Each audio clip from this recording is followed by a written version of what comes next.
Hi అండి, అందరికీ నమస్తే. వర్షం అయితే బాగా పడుతుందండి. మా పిల్లలు అయితే వేడివేడిగా పకోడీ చేయమన్నారు.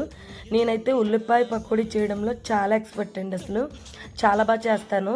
శనగపిండి తక్కువ, ఉల్లిపాయలు ఎక్కువ ఉంటాయండి. టేస్ట్ అయితే ఎక్సలెంట్గా వచ్చింది. మీరు కూడా ఇలా ట్రై చేసి ఎలా ఉందేంటో చెప్పండి. అలాగే నేను ఎలా ప్రిపేర్ చేస్తున్నాను ఏంటో మీకు పకోడీ అనగానే ఆ ప్రాసెస్ అంతా మీకు తెలుస్తుంది కదండి. నేనైతే శనగపిండి, ఉల్లిపాయలు, పచ్చిమిర్చి, కారం, కొంచెం కరివేపాకు, కొత్తిమీర, కొంచెం ఉప్పు వేసేసుకొని మొత్తం అంతా ఇలా కలుపుకున్నానండి. చూడండి, ఉల్లిపాయ ముక్కలే ఎక్కువగా కనబడుతున్నాయి. ఇప్పుడైతే ఆయిల్ హీట్ ఎక్కిపోయిందండి. ఆయిల్ అయితే నేను వేసేసుకుంటున్నాను. ఇలా వేసుకొని కొంచెం ఎర్రగా వేయించుకోవాలి.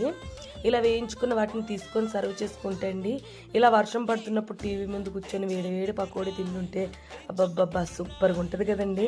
మీరు కూడా ట్రై చేసి ఎలా ఉన్నాయంటో కామెంట్ సెక్షన్లో కామెంట్ చేయండి. అలాగే ఇలాంటి మరిన్ని వీడియోస్ కోసం నా ఛానల్ని సబ్స్క్రైబ్ చేసుకోండి. బాయ్.